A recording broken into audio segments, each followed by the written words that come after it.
Welcome to Love, Life and Faith with me, Dr. Abigail. Welcome to another episode, and on this episode, I'll be challenging you on not procrastinating. I'll do it later. Just imagine the number of times you found yourself saying those 4 words. I'll do it later. Lately, I'm surprised by how quickly time flies. You blink and a whole month is gone. Time indeed waits for no one.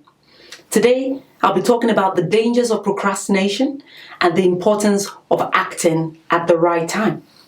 The fact is, many people procrastinate to some degree.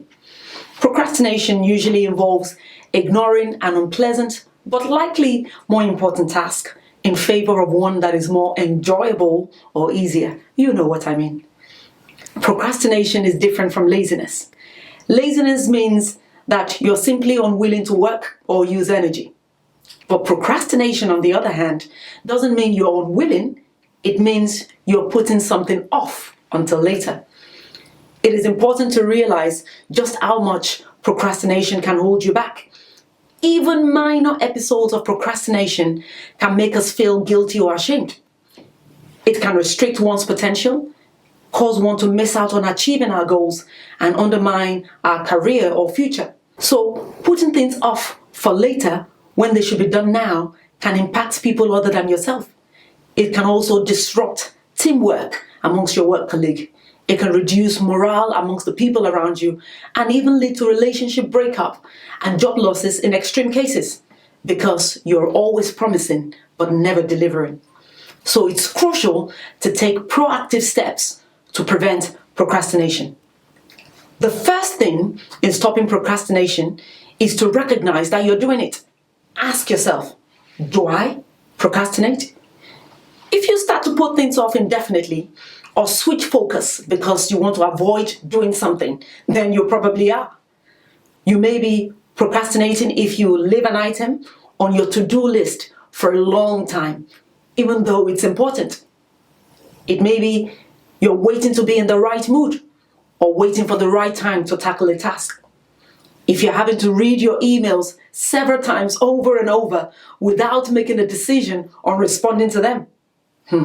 Or you fill your time with unimportant tasks that other people ask you to do instead of getting on with what is really important on your list. The root causes of procrastination. I'll just mention 3 causes for the sake of time today. The first reason most people procrastinate is simply because they just don't know where to start. You feel so overwhelmed by the task, you just don't know where to begin. And that's true in many cases. The second reason is perhaps you have doubts about your ability and you're worried about failing. You're asking yourself, am I intelligent enough to do the task? What if I fail? What will people think of me? So you put it off and seek comfort in doing work that you know that you're capable of completing. Perhaps you're just worried about taking on something new and exciting because you're worried it will demand too much of you. You're worried it may take too much of your time, too much of your money, too much of your energy, so you delay starting. When you analyze all 3 points raised, it boils down to one thing at the root of it: fear. I'll talk about fear on another episode. So, how do you break out of this habit of procrastination? Well, start with quick and small tasks first. These small wins, as I call them, will give you a sense of achievement, and it will make you feel more positive and less overwhelmed by the larger project or goal that you're working towards. You can also promise yourself a reward. If you complete a difficult task on time, reward yourself with a treat and make sure you notice how good it feels to finish things. Number 3, you could ask someone to check up on you. This is one occasion where peer pressure works. This will help you to self-monitor. It will help you to focus knowing that somebody will be checking on you. Number 4, minimize distractions.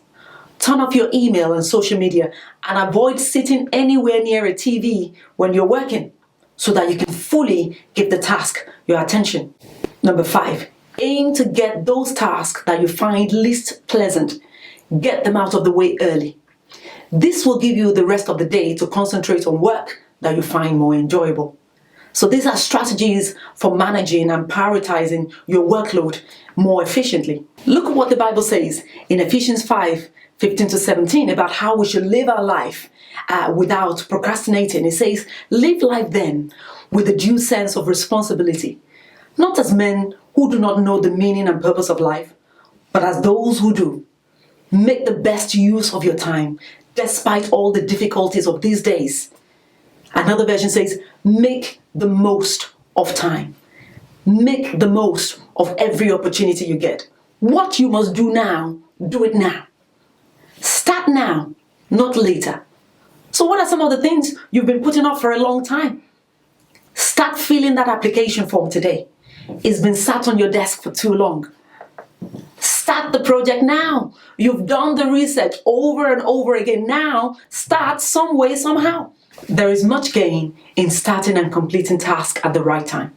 I'll leave you with 2 scriptures from Proverbs on the importance of acting at the right time and not just talking about it. The first one says, in all hard work, there is profit, but merely talking about it only brings poverty.